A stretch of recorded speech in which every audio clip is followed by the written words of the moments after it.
rested and ready. Vesa Toskala jumps back between the pipes, his eye on remaining undefeated against Ottawa this season. Bring your edge is the coach's command as provincial rivals renew their mutual dislike. Sens, Leafs, tonight.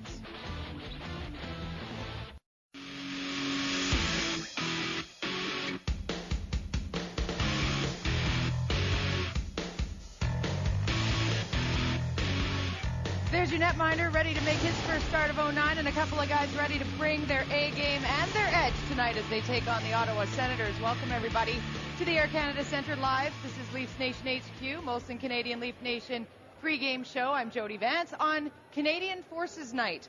Joined by Joe Bowen, who will be on AM 640 calling the game tonight. Mark Morrow, our hockey analyst, and our senior reporter, Paul Henrik, down there on the end. And I know, Joe, earlier this evening you had an opportunity to speak with an officer or two. Well, you know what? The nice thing, Jody, we have idols who we see on the ice all the time. Tonight we have heroes who are going to be here. And yes, I did. A couple of long-time serving officers, 23 years in the armed forces, back from Afghanistan. Our thoughts and prayers with all of those people who keep our freedom and put themselves in harm's way. The ability for us to play games like this and enjoy them are because of those who risk their lives every day. And the entire contingent of fans in this building will sing the national anthem tonight, and that's always very cool. Let's talk some hockey now. It's all starting with our headlines, brought to you by Ford, powered by you. Paul? Jody, thank you. The first headline happens to be Vesa back between the pipes, his first start since watching the last two games.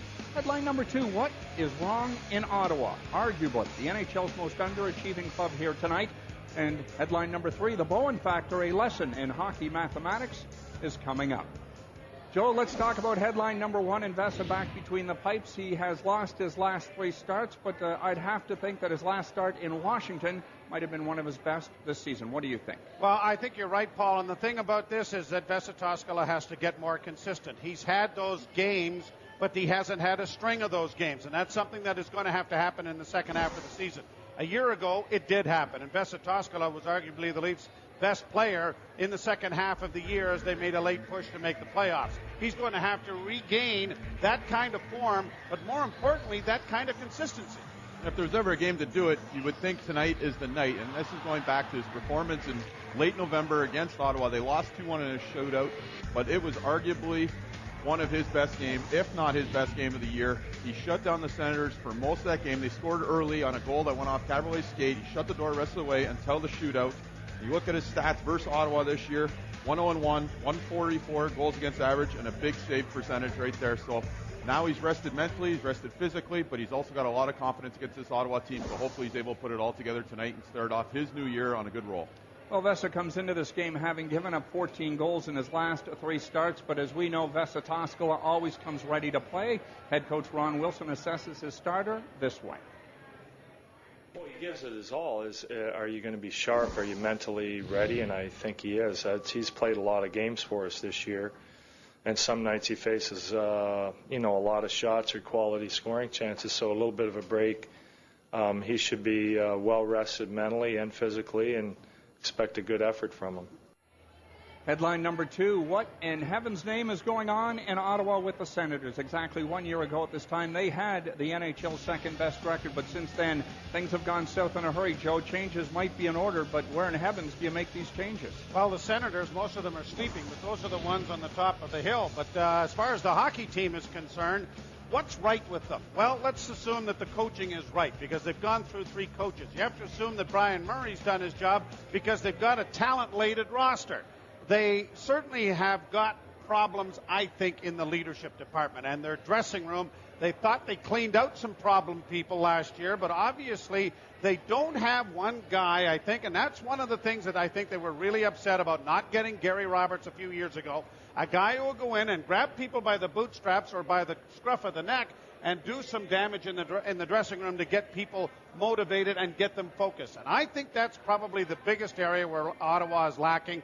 You can say what you will about Spezza and Alfredson and Heatley and their lack of scoring. It's down in the secondary scoring. But I really do believe it's the leadership area that really needs to be approached. Mark Morrow, there's an old adage in sport, your best players have to be your best players.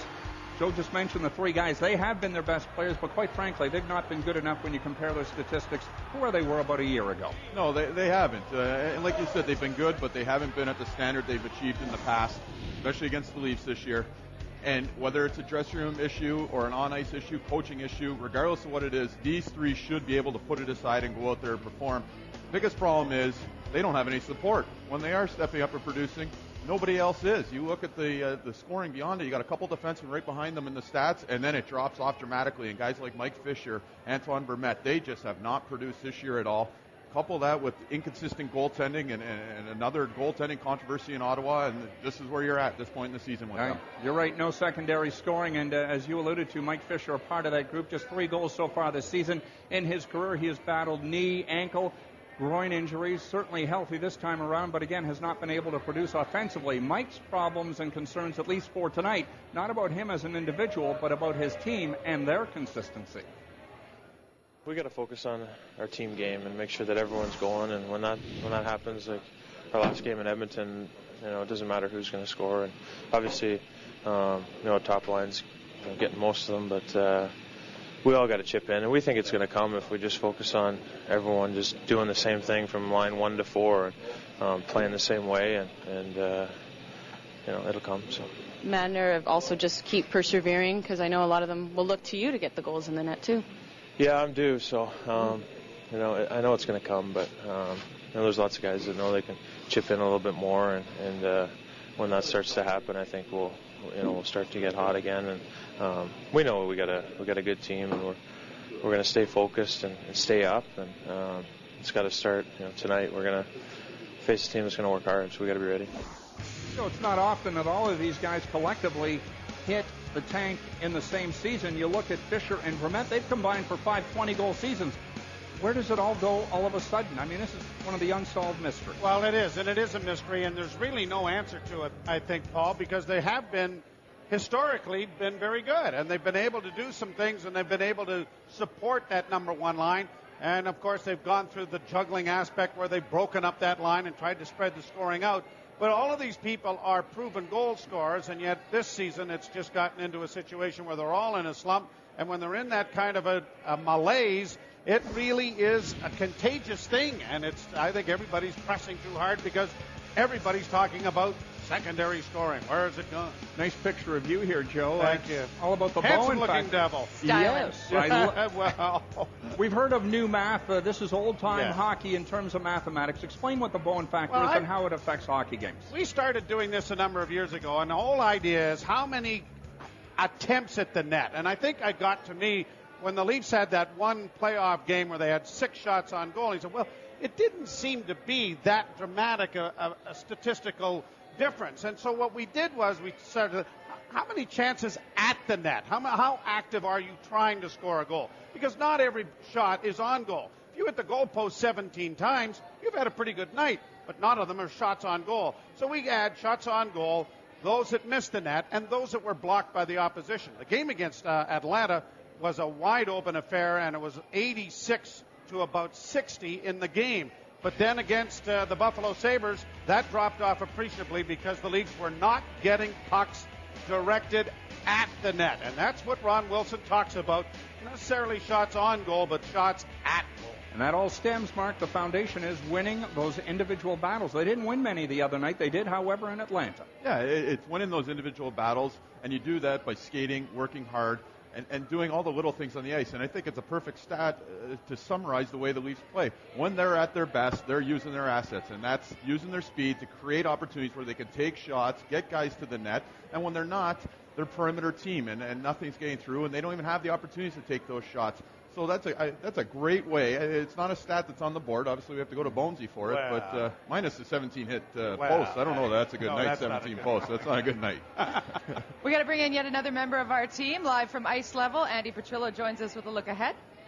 Well, Jody, as you mentioned off the top, this is the 3rd annual Canadian Armed Forces Appreciation Night, and there is a new Chief of Defense, General Walter Natchenchik, and I'll be speaking to him about this special night coming up after the break. Jody? Thank you very much, Andy. Joe, we're sending you upstairs. AM 640 Toronto Radio is where you'll hear Joe Bowen calling this one tonight. Some of the soldiers are on hand. We honor them this evening, Canadian Forces Night at the Air Canada Centre. We are going to talk Ottawa Senators after a quick break, and we'll also meet a general. Not a senator, but a general. Next.